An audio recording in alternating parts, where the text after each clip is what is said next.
હર હર મહાદેવ, જય દ્વારિકાધીશ. મારી YouTube channel Dipali જોશીમાં આપ સૌનું હું હાર્દિક સ્વાગત કરું છું. તો મિત્રો, આજના આ વિડીયોમાં આપણે જાણીશું કે માણસ એ પોતાના જીવનમાં દુઃખી શા માટે છે. જીવનમાં અશાંતિનું કારણ શું છે? તો કે જીવનમાં અશાંતિનું સૌથી મોટું કારણ છે અપેક્ષા.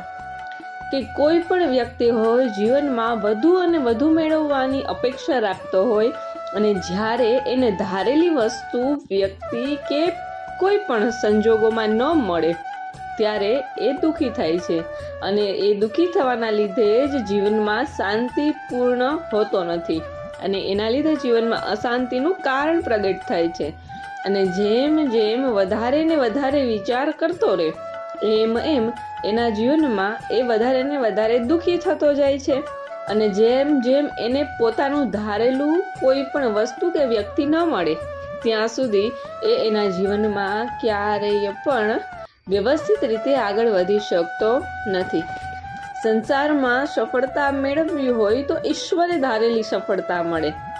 આધ્યાત્મિક માર્ગ હોય કે સાંસારિક માર્ગ હોય કે ઔદ્યોગિક માર્ગ હોય કે જીવનનો રાહ હોય, ઈશ્વરે જે ધારેલું હોય એ પ્રમાણેની જ સફળતા એ દરેક વ્યક્તિને મળે છે.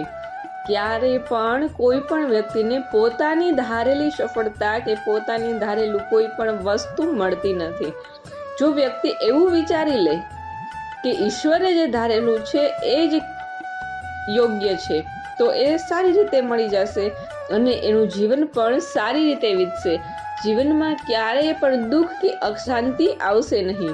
પરંતુ જ્યારે મન એવો વિચાર કરે કે હું જે ધારું એ મને મળે ત્યારે અવશ્ય ને અવશ્ય એ દુઃખી થવાનો જ છે. અવશ્ય અશાંતિ પ્રાપ્ત થવાની જ છે. દરેક માણસ એ પોતાના જીવનમાં સુખ શાંતિ મેળવવા ઈચ્છે છે, પરંતુ કોઈક જ નસીબદાર માણસ હોય કે જેને એ પ્રાપ્ત થાય છે. તેના કારણો પર જો આપણે વિચાર કરીએ તો આપણને થોડી સફળતા મળી શકે છે અને આપણે સુખી તથા સંતોષભર્યું જીવન એ જીવી શકીએ છીએ. ધનને જ સર્વસ્વ માની બેસવાની આપણને સુખ શાંતિ મળતા નથી. તેઓ ધન કમાવવામાં જ પોતાનું સમગ્ર જીવન ખર્ચી નાખે છે. તેઓ માનસિક રીતે અસંતુષ્ટ રહે છે અને તેમનું મન એ હંમેશા તણાવગ્રસ્ત રહે છે. અઢળક ધન જો કોઈ કમાઈ લે તો પછી તેમને તે ધનને સાચવવાની અથવા તો તેમાં વધારો કરવાની ચિંતા સતત ને સતત સતાવતી લાગે છે. એના જ પરિણામે તેઓ પોતાના બાળકો તથા પરિવાર માટે સમય ફાળવી શકતા નથી અને પરિણામે પોતાના સંતાનોમાં કેળવણીનું સિંચન પણ કરી શકતા નથી. ઈશ્વરની ન્યાય અવસ્થામાં વિશ્વાસ ન હોવો એ પણ એક પ્રકારની અશાંતિ તથા દુઃખનું કારણ જ છે. જો કર્મફળમાં આસ્થા ન હોય તો માણસ નીચ કર્મો કરતા પણ અચકાતો નથી. તે તરત જ લાભ જોઈને અથવા તો રાગ અને દ્વેષના કારણે ખોટો નિર્ણય કરે છે. કર્મોના ફળમાંથી કોઈ બચી શકતું નથી. આવી સમજ એ માણસને હંમેશા સારા તથા શ્રેષ્ઠ કર્મો કરવાની પ્રેરણા આપે છે. જો પોતાનું જીવન લક્ષ્ય સ્પષ્ટ ના હોય અને તે બીજાઓની દેખાદેખી કરીને કોઈ નિર્ણય કરે તો પણ માણસ દુઃખી થાય છે.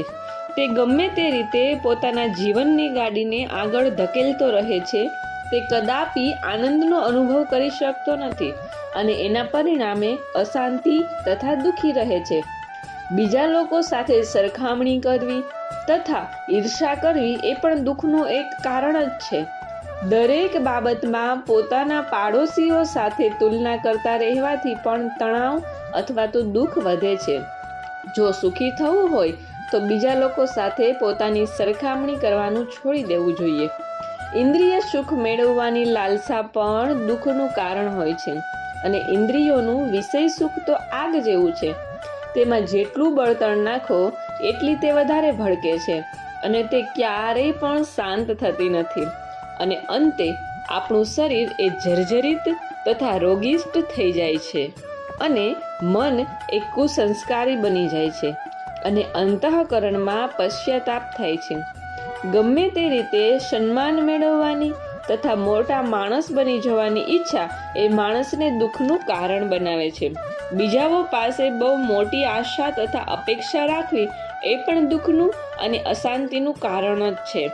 માણસ એ જીવનમાં દુઃખ તથા અશાંતિના કારણો વિશે ચિંતન કરીને સમજ કેળવે તો તેને સુખમાં શાંતિનો માર્ગ મળી શકે છે.